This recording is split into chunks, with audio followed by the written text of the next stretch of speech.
The room fell silent as Jasmine Crockett's voice cut through the tension. In the face of relentless attacks, she stood firm, not with anger, but with truth. As Marjorie Taylor Greene threw accusations, aiming to silence the voices of public media, Jasmine didn't shout. She didn't need to. Her words, calm and resolute, exposed a much deeper issue than the one Greene was pushing. In that moment, Jasmine didn't just defend journalism, she defended the very idea of truth in a world that tries so hard to silence it. This wasn't just another congressional hearing, it was a turning point. A reminder that the loudest voices don't always hold the most power. What do you think? Have you ever seen a moment where truth changed the entire conversation? Share your thoughts below. We'd love to hear from you. And if this story moved you, don't forget to subscribe for more real moments that matter. The hearing room buzzed with the usual sterile air of political posturing, officials in suits, cameras quietly rolling, and staffers shifting uneasily in their seats. Marjorie Taylor Greene was speaking, her words sharp and biting as she launched another attack.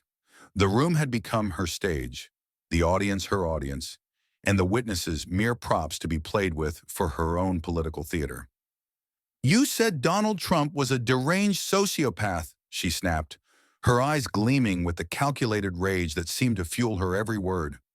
"How exactly do you justify that?" She leaned forward, ready to pounce, enjoying the drama she was creating. There was no mistaking the tone in her voice. It was calculated, deliberate, designed to provoke. Her eyes flicked to the camera, her smirk widening as if anticipating the applause that would soon follow. The woman in the hot seat, Mara Kearns, sat unmoved, her hands folded on her lap, her face a mask of composure. She had faced public scrutiny before, but this wasn't just any attack. It was personal. Greene wasn't asking questions. She was launching accusations, building a case designed to take down a woman who dared to speak a truth she didn't want to hear. The venom in Greene's voice only seemed to grow stronger with every loaded word, each accusation thrown like a stone. And then there was Jasmine Crockett. Sitting in the third row of the panel, her pen paused over her notepad, her gaze steady. She could feel the weight of the room pressing in, the tension thickening with each jab from Greene. The room had become a battleground, and Greene was playing the role of the attacker, hungry for a reaction. But Jasmine, poised and silent, knew this wasn't just another political debate. This was a test of patience, a test of strength, a test of how much truth the room could handle. As Greene continued her tirade, Jasmine's heart beat with quiet intensity. She could feel the anger rising behind her teeth, the need to speak out growing louder with every word Greene spoke. But she held it back. She knew the moment would come, and when it did, the room wouldn't know what hit it. "Representative Crockett, you're next," the chairwoman called, snapping Jasmine from her thoughts. The silence that followed was brief, barely noticeable, but it marked the shift. The entire room seemed to hold its breath. The weight of the moment had arrived. Jasmine adjusted her mic, her voice calm but firm. "Thank you, Madam Chair," she began, and immediately the air in the room felt heavier. There was no preparation, no clearing of the throat, no rush to speak. Her words came slow, deliberate. It should not surprise anyone that the current administration and its allies are doing everything in their power to make it harder for the media to do their jobs and for the American people to stay informed. The quiet shock in the room was palpable. Greene's smirk faltered. This wasn't going the way she had planned. Jasmine continued, each word cutting deeper than the last. "This hearing," she said, her hand gesturing to the room, "is a performance. A clumsy attempt to turn respected journalists into enemies of the state." The words hung in the air, challenging the very foundation of Greene's attack. But Jasmine wasn't finished. She leaned forward, her eyes meeting Greene's with an unyielding stare. "What you're really afraid of," Jasmine said, her voice low but unrelenting, "is accountability. You want to silence the truth, but you can't, because the truth doesn't care about your outrage. It doesn't bend to your narrative." The room was frozen in a tense silence. Greene, now visibly uncomfortable, shifted in her seat. Jasmine had taken control of the moment, not with loud insults or fiery rhetoric, but with quiet resolve, with truth. Every word felt like a punch, landing exactly where it needed to. She wasn't just responding to Greene. She was dismantling the entire premise of the attack. Jasmine paused for just a moment, letting her words settle, watching the impact they had. Then, with the room still caught in the spell of her words, she dropped the truth that would change everything. When you try to silence public media, you're not just attacking a few journalists. You're attacking the very fabric of democracy. You're attacking the people who rely on these voices to tell their stories, even when it's uncomfortable for you. In that moment, the fight was over, not because Greene had been shouted down, but because Jasmine had exposed the hollowness of her arguments. And the room, still holding its breath, knew it. The atmosphere in the room grew even heavier as Jasmine Crockett continued to speak. The contrast between her calm demeanor and the mounting tension was palpable. She had already dismantled the facade of Marjorie Taylor Greene's attack, exposing the hidden agenda beneath Greene's accusations. But now Jasmine wasn't just defending the truth. She was holding up a mirror to the real issue at hand, the systemic attempt to silence inconvenient voices, especially those in the media. With every word, Jasmine drew attention to what Greene was really doing. This hearing, she continued, isn't about accountability. It's about control. It's about silencing the truth in favor of a narrative that is more comfortable for some. Her voice remained steady, almost too steady, as she made the accusation that sent ripples through the room. The real reason Greene was so vocal was because of fear. Fear that the media, untainted by corporate interests, would continue to speak truth to power, something that could not be tolerated. Jasmine's gaze never wavered. Her words didn't rise in anger. They didn't need to. What she said cut through the noise of the room like a scalpel, carving out the hypocrisy in Greene's argument. The more Greene pushed, the more Jasmine revealed her motives. "You say NPR is biased," she stated with precision. "You say PBS is a threat. But what you're really afraid of is accountability. These stations don't answer to corporate donors. They don't bend to the whims of powerful men. They report the facts even when it's uncomfortable." It wasn't about defending the networks anymore. It was about exposing what those who held power feared most, the truth.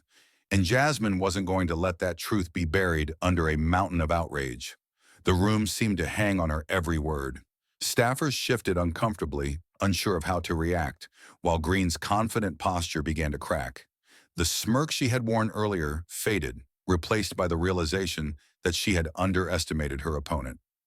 Jasmine moved seamlessly into the next part of her argument, her focus narrowing onto the real people who depended on public media. "You want to talk about waste," she said, her voice gaining strength. "Let's talk about what happens when you gut these systems. Take Borrego Springs, California. One local PBS station carries evacuation routes, weather alerts, even community notices. Strip its funding, and they lose that lifeline. That's not waste, Representative Greene. That's negligence." With each example, Jasmine painted a picture of the lives that would be impacted by the cuts Greene was proposing. These weren't abstract concepts. They were real people in real communities who relied on public broadcasting to stay informed, to stay safe. Greene's attempts to frame this debate as a financial issue began to unravel. Jasmine wasn't just defending the importance of public media, she was calling out the manipulation at play. "This isn't about funding," she concluded, her voice steady but unwavering. "This is about silencing the truth. This is about control." The room was silent now. The dynamic had shifted. Jasmine's words had done what no shouting match could. They had made Greene's argument irrelevant. In just a few moments, Jasmine had turned the entire hearing on its head, not through volume or anger, but through the quiet power of truth. The tension in the room was palpable, but this time it was on Greene, not Jasmine. As the silence stretched on, it was clear Jasmine had won the battle, not through force, but through clarity. The rest of the session was merely a formality. Jasmine had already done what she came to do, and the impact of her words would resonate long after the hearing ended. The room remained eerily silent as Jasmine Crockett continued to speak, her words cutting through the tension like a sharp knife. With each sentence, she stripped away the layers of political maneuvering and exposed the real issue at hand, the systematic attempt to silence those who dared to speak uncomfortable truths. It wasn't just about funding public broadcasting, as Representative Marjorie Taylor Greene had suggested. It was about control, about the deliberate suppression of information, and about the manipulation of public perception to maintain power. Jasmine leaned forward slightly, her eyes never leaving Greene's face. She was no longer just defending the media, nor was she simply defending public broadcasting. This was about more than just saving a few radio towers or TV stations. This was about defending the principle of truth itself. What you're afraid of, Jasmine said, her voice unwavering, is not just NPR or PBS, Representative Greene. You're afraid of what these networks represent: accountability, transparency, and the truth, especially when it's uncomfortable for those in power. Greene's lips pressed together in a tight line. She clearly wasn't expecting this level of directness. Jasmine continued, her calmness only making her words more powerful. The truth doesn't bend to corporations. It doesn't kowtow to the powerful. That's why you can't stand it. That's why you want to tear down the institutions that give voice to people who don't have the luxury of private jets or lobbyists to speak for them. Jasmine was no longer just responding to Greene's attacks. She was flipping the entire conversation, making it clear that this wasn't about fiscal responsibility. It was about silencing the dissenting voices that didn't fit within the narrow narratives favored by those in charge. You want to talk about waste, Jasmine said, leaning in just slightly, the words rolling off her tongue with surgical precision. But let's talk about the real waste. Take Borrego Springs, California. That town relies on its local PBS station for weather alerts, evacuation routes, and emergency notices. Cut their funding, and they lose that lifeline. You think that's waste? I think it's negligence.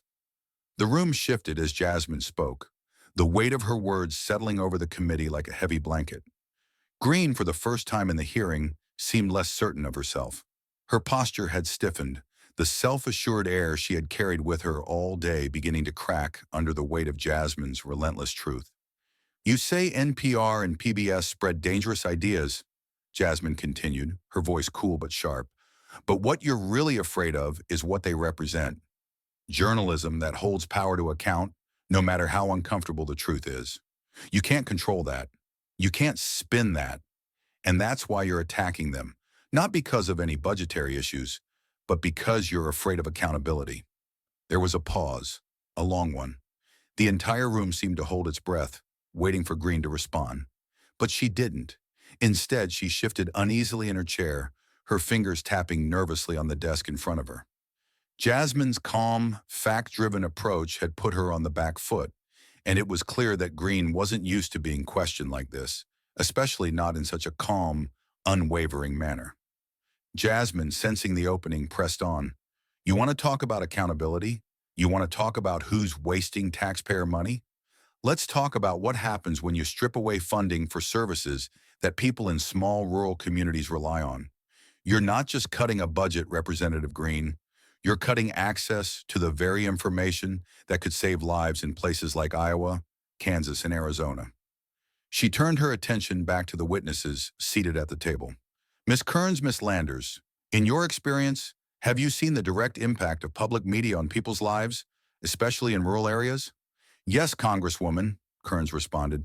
In many areas, public broadcasting is the only consistent source of information, especially during times of crisis. Without it, people lose access to vital, life-saving updates. And yet, Jasmine continued, you have the audacity to call this waste, to label these vital services as unnecessary, when in reality, they're often the only lifeline for people who don't have the luxury of broadband or cable. You want to shut these voices down because it doesn't fit your narrative, because it doesn't serve your political agenda. The room was quieter now. Greene's deflection tactics were no longer working. Jasmine had turned the tables. What you're really attacking, she said, her voice steady but forceful, isn't just public media, it's the truth. And the truth is that public broadcasters, whether it's NPR or PBS, don't work for you. They don't work for any political party. They work for the people, especially those who need it most. Jasmine wasn't just arguing for funding. She was arguing for the very principle of truth and accountability in journalism. As she finished her statement, the committee was no longer focused on the drama of the day. It was focused on something much deeper. The fight was no longer about money or power. It was about whether or not the truth would be allowed to stand. With that, Jasmine Crockett had not only exposed the real motives behind the attacks on public broadcasting, but she had also shifted the entire conversation. The room, which had once been filled with tension and loaded accusations, now stood still in the weight of her words. Jasmine had done what no one else could. She had redefined the debate, and in doing so, had shown everyone exactly what true leadership looked like. The tension in the room was thick, the air charged with an unspoken understanding that something had shifted. Jasmine Crockett had laid the groundwork with calm precision, dismantling Marjorie Taylor Greene's attacks one by one. But now the atmosphere felt even heavier, as if the room was collectively holding its breath. Greene, for all her earlier bravado, seemed to be retreating into her own mind.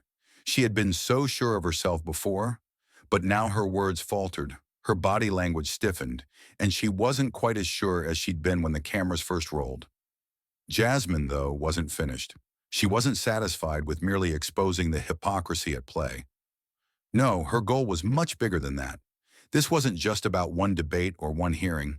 This was about something larger, about redefining the narrative, not just for the people in the room, but for the country watching. The room might have gone quiet, but Jasmine's voice, calm and resolute, began to echo louder than ever before.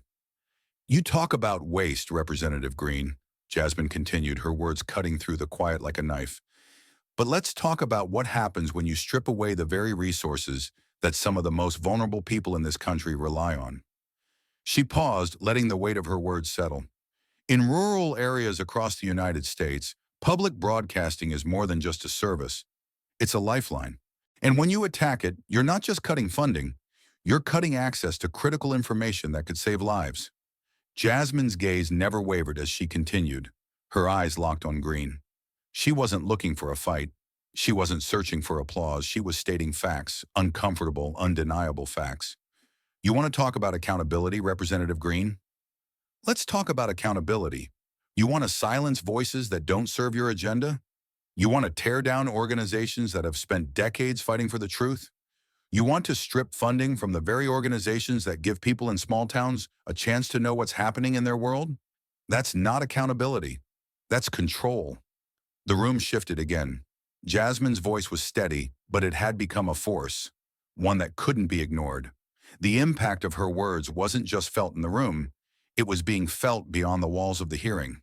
It was in the air, in the very way the committee members were leaning in, trying to catch every syllable, every pause. Greene had miscalculated. She had thought she could use anger to win this debate. But Jasmine wasn't here to fight anger with anger. She was here to fight it with something far more powerful: truth. "Representative Greene," Jasmine continued, her voice firm but not raised, "you don't get to decide what's true and what isn't. That's not your job. You don't get to attack journalists and public broadcasters because they report the truth.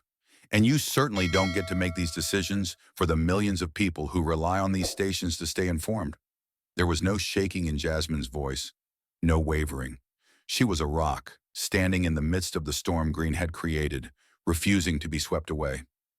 "This isn't about the cost of public broadcasting," she said, her words deliberate. "This is about control. It's about making sure the only narratives that are heard are the ones that support your agenda, the ones that make you comfortable. But the truth isn't about comfort. The truth isn't about making anyone feel good. It's about telling people what's really going on, even when it's hard to hear." Jasmine paused for a moment, letting the silence stretch out. Greene, now visibly uncomfortable, shifted in her seat. The room's attention had shifted entirely to Jasmine. There was no more applause, no more sideline chatter. All eyes were on her, and with every second that passed, it became more and more clear that this wasn't just a debate about funding. This was about something deeper, something more profound. "You can't silence the truth," Jasmine concluded, her voice calm, but with a weight that carried across the room. "You can't bury it with distractions. You can't mask it with political theater. The truth has a way of coming to the surface, no matter how hard you try to push it down. And the truth is this: the real danger to democracy isn't public broadcasting. It's the people who are trying to take it down." Jasmine's words hung in the air like a heavy curtain, the tension still palpable. Greene, who had entered the room with a sense of superiority and control, now looked flustered. Her earlier confidence completely eroded. It wasn't that Jasmine had yelled or attacked or resorted to theatrics. It was that she had spoken plainly, calmly, and truthfully, and that had turned the entire hearing upside down. The cameras had caught it all. The uncomfortable shift in the room, the way Greene's words lost their bite under Jasmine's steady resolve. But it wasn't just the cameras that were rolling. The country was watching too. And in that moment, they weren't just watching a congressional hearing. They were watching someone take control of the narrative, simply by telling the truth. As the hearing pressed on, the reverberations of Jasmine Crockett's words hung in the air, settling heavily over the room. Greene's earlier fire had been snuffed out not by aggressive confrontation, but by the quiet, undeniable power of truth. The room was different now. The energy had shifted. It wasn't the usual back and forth, the partisan jabs or the soundbite-ready moments. It was something deeper, something that felt uncomfortable to the very core of the political theatrics Greene had tried to create. Jasmine, however, didn't let herself get caught up in the shift of power she had orchestrated. She remained focused, her eyes scanning the room, not as a conqueror, but as a truth-teller. She knew this wasn't just about winning a hearing. It was about something far more significant. It was about standing firm in a system designed to grind voices like hers down. A system built on silencing people who dared to challenge the established narrative. Jasmine had known this moment was coming for a long time. She had anticipated it. It wasn't about proving herself to the room. It was about showing the millions of people watching from across the country what it looked like to speak truth to power without flinching. And though she had accomplished much in that room, she understood the stakes were higher than just that one moment. "What you're really afraid of," she said, the calmness in her voice still striking, "is the people who've been silenced for so long finally being heard. You're not worried about waste or funding. You're worried about a world where people stop accepting the narrative you've been selling them. And that's what's happening right now." Her gaze turned toward the witnesses, Kearneys and Landers, the people who had been brought there not to testify to the committee, but to be used as pawns in Greene's game.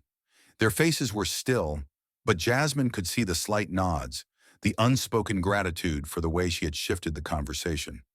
They weren't victims in that moment. They were witnesses, given a chance to speak their truth without having to shout over the noise. "You can call us biased," Jasmine continued, her voice still soft, but cutting through the air like a knife. "You can attack our platforms, our voices, our work. But what you can't do is take away the truth. Because make no mistake, that's what this is really about. You don't want to face what happens when the truth is out in the open. You don't want to face the reality that public media, NPR, PBS, and all the others you're attacking, they're the ones telling the stories you're trying to erase." There was no hesitation in her words, no doubt in her mind. Jasmine was speaking not just to Greene, not just to the room, but to the country. She was standing up for something far larger than herself or this hearing. She was standing up for the voices that had been ignored, for the people in small towns across the country who had no other source of truth. She was standing up for the idea that facts still mattered, that honesty still had a place in this broken system. Jasmine leaned back in her chair, her posture still composed, but the weight of what she had just said seemed to hang heavily over the room. It wasn't about rhetoric anymore. It wasn't about winning a hearing or scoring a point. It was about ensuring that truth was the thing that lasted long after the cameras were turned off. The tension in the room had shifted again, this time in Greene's direction. She had started this hearing with a script, a clear, well-rehearsed attack on public broadcasting, on the people who worked within it. But she had lost her footing. It wasn't that Jasmine had shouted her down. It wasn't even that she had raised her voice. It was that Jasmine had called out the core of Greene's argument, the attempt to frame truth-telling as a threat. By the time the hearing wrapped up, the energy had completely changed. Greene's earlier fire had burned out, replaced by a simmering frustration that had no real outlet. The room wasn't divided anymore. It was united in a shared understanding that something deeper had just happened. When the hearing finally ended, the staffers and committee members quietly filed out. But there was a noticeable shift in how they walked. No one was rushing, No one was quick to talk. They knew something had happened in that room that they couldn't ignore. Jasmine Crockett had done what no one else could do. She had exposed the real threat to democracy, the one that didn't come from public media or journalists, but from the people who were trying to control the truth. And though the world outside the hearing room would soon move on to the next political spectacle, Jasmine knew she had done more than just speak truth to power. She had reminded everyone, both inside that room and watching from home, that silence was often more powerful than noise, and that sometimes it's the quietest voices that carry the loudest truths. As the hearing session came to an end, Jasmine Crockett remained calm and poised, despite the undeniable shift in energy that had rippled through the room. Greene's earlier confidence had evaporated. What had started as a carefully crafted attack had quickly turned into an unraveling performance, one that no amount of partisan rhetoric could salvage. The atmosphere in the room was heavy now, not with the usual tension of political theater, but with the quiet reverence of something more profound taking root. As Jasmine gathered her papers and prepared to leave the hearing room, she knew the real battle wasn't over. What had just happened wasn't about winning this debate. It was about planting a seed of awareness, of clarity. It was about forcing people to look beyond the headlines and to see the truth of what was happening under the surface. The hearing wasn't just a political event anymore. It had become a moment of reckoning. Jasmine stepped out of the room, her mind still sharp, but her emotions under control. The cameras and the microphones followed her, but she was no longer concerned with them.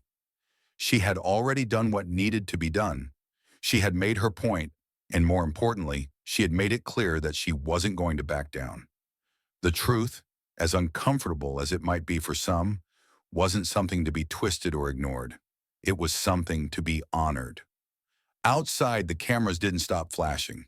Journalists surrounded her, pressing for comments, questions about the hearing, about her performance, about what had happened in that room. Each question was just another attempt to distill the moment into a soundbite, to turn it into a headline. But Jasmine, in her quiet strength, didn't take the bait. She didn't need to. The power of what had just transpired was already set in motion. She was aware that the conversation in the media would soon shift, as it always did.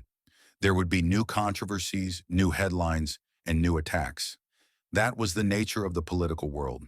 But she also knew that what had just happened would resonate far beyond the walls of that hearing room. It wasn't just about political victories. It was about the people watching, those who had been silenced, those who had been marginalized, those who had been told to shrink and step aside. For them, Jasmine's calm words had been a lifeline. For them, it wasn't just about the debate. It was about seeing someone stand up and demand respect without having to shout or scream. It was about seeing a woman, a Black woman, in a room full of power, stand firm and refuse to be intimidated. It was about showing them that the truth didn't need to be loud to be heard. It just needed to be allowed to speak. Back at her office, the phone began to buzz with notifications. Her team had already started to process the fallout from the hearing. The press was already dissecting every word, every gesture. Clips of her responses to Greene's accusations were being shared across social media, picking up steam as they spread through the internet. People were reacting, some applauding her for her composure, others questioning how Greene could have missed the deeper implications of the exchange. It wasn't just a political debate anymore. It was a moment of national reflection. Jasmine took a deep breath, looking out the window of her office, the Capitol dome visible in the distance. It was strange how quickly the world moved on after these moments, how quickly the news cycle moved to the next big thing. But she also knew that what had just happened would be remembered. It would resonate with the people who had been listening, not just with their ears, but with their hearts. They were hearing something different, something real, something they hadn't heard before in such a clear, direct way. The following days were filled with calls from constituents, media inquiries, and discussions about next steps. But in the quiet moments when the noise subsided and the adrenaline of the hearing faded, Jasmine found herself reflecting. She had come to Washington to do more than just represent her district. She had come to be a voice for those who felt voiceless. And though this was just one hearing, one moment in a long journey, it was a reminder of why she had chosen this path in the first place. Jasmine had stood firm, not just for herself, but for the countless others who were watching, waiting for someone to show them that their voices mattered too. The work didn't stop when the cameras turned off. It didn't stop when the headlines moved on to the next story. It kept going. Every conversation, every town hall, every moment of truth shared with the people. This was just the beginning. As the days passed, the momentum Jasmine Crockett had built in that hearing didn't fade away like so many political moments before it. Instead, it spread, quietly yet powerfully, into the everyday lives of people who had seen something in her that resonated deeply. It wasn't just the words she had said, it was the way she said them, the way she had taken control of that room without ever raising her voice, without ever losing her composure. Her calmness wasn't a sign of weakness, it was a sign of strength. And that strength had ignited something far bigger than a moment in a congressional hearing. In the days following the hearing, the reaction from the public was overwhelming. It wasn't just about the press releases, the social media clips, or the viral hashtags. It was about something more profound. People were reaching out to her from all walks of life, constituents, activists, everyday citizens who had watched her take control of the conversation with clarity and purpose. They weren't just commenting on her performance, they were thanking her for giving voice to their own frustrations, their own struggles, their own fight for truth in a world that so often silenced them. Jasmine had never intended for this to become a viral moment. She hadn't walked into that room with the goal of being celebrated or remembered for one single debate. But she knew something had to change. She knew that the narrative wasn't just about who could shout the loudest or craft the most clever soundbite. It was about who could speak the truth, plainly and without fear, in a world that tried to drown it out. And that's exactly what she had done. Her message had become a rallying cry for those who felt they had no voice. It had become a beacon for people in rural towns, in inner-city neighborhoods, in communities that so often found their stories ignored or misrepresented. The more she spoke, the more people began to realize that they weren't alone in their struggles. They saw in Jasmine the power of standing firm, even when it felt like the world was telling them to shrink, to back down, to accept things the way they were. Jasmine didn't do that, and now neither would they. But as the support poured in, so did the criticism. Greene and her allies quickly regrouped, doubling down on their narrative, trying to twist Jasmine's words, trying to discredit the truth she had exposed. They couldn't attack the facts, so they attacked the messenger. They called her everything from angry to too emotional, the same tired tropes used to silence women and people of color who dared to speak up. They tried to paint her as a threat, as someone unfit for the platform she had earned. But Jasmine wasn't fazed. She knew this game all too well. She had been labeled and belittled before. This wasn't new for her. What was different this time was the power of the truth she had laid bare. The more they tried to discredit her, the more people began to ask questions. The more they tried to smear her, the more people started to listen. Jasmine had shown them something they couldn't ignore. When you stand in your truth, you create a ripple effect that can't be easily undone. Behind the scenes, Jasmine's team was working tirelessly. The next steps were already in motion. Town halls, grassroots organizing, plans to continue pushing for public media funding and accountability. But the real work had already begun. The conversation had shifted, and Jasmine knew that the fight wasn't over. It was just getting started. A few weeks later, she stood at a podium again, this time in a local community center in her district. The crowd was small, but the energy in the room was electric. This wasn't a national stage. This wasn't a televised hearing. It was a group of people who had seen what she had done, who had been inspired by the clarity and courage she had shown. And now, they were ready to take action. "I didn't do this for the applause," Jasmine said, her voice steady but full of conviction. "I did this because we can't keep pretending that the system works for all of us when it doesn't. I did this because we can't keep sitting back while the truth is silenced. We have to be willing to stand up, to speak out, and to demand the kind of accountability that this country needs." The crowd erupted into applause. It wasn't loud, but it was filled with a kind of respect and recognition that only came from people who had witnessed something real. Jasmine didn't need to make a speech. She didn't need to tell them what to do. They knew. They had seen it in her. The truth, as uncomfortable as it might be for some, was something worth fighting for. And as the applause died down, Jasmine stepped away from the podium, knowing that the real work wasn't done yet. It was just beginning. But one thing was clear: the truth had been set free, and no one could put it back in the box. Jasmine Crockett's calm, unflinching response in the face of pressure teaches us a powerful lesson about the importance of standing firm in the truth, especially when it's uncomfortable. In a world that often tries to silence dissent, her ability to speak truth without raising her voice serves as a reminder that strength doesn't always have to be loud. It can be steady, composed, and rooted in clarity. Her actions highlight a core value that applies not only in politics, but in our personal lives: the power of truth and the courage to speak it. It's easy to fall into the trap of responding to anger with more anger, to meet manipulation with defensiveness. But true leadership comes from the ability to remain calm, to confront falsehoods with facts, and to stand firm in the face of opposition. Jasmine's experience also underscores the importance of staying true to your values, even when those around you try to pressure you into silence or conformity. Her approach wasn't about winning a battle. It was about shifting the narrative, calling out the system for what it is, and inspiring others to do the same. The moment you find the courage to speak your truth is often the moment you spark change, not only for yourself but for others as well. This story is a powerful reminder that we all have a voice, and no matter how hard the world tries to silence it, the truth will always find a way to be heard. It's not about perfection, it's about consistency and clarity in our convictions. If Jasmine's story resonated with you, or if it made you think about moments where you've had to stand up for what you believe in, don't keep it to yourself. Share your thoughts in the comments below. Let's keep the conversation going. And if you'd like to hear more stories of strength, truth, and the power of calm resilience, make sure to subscribe to the channel.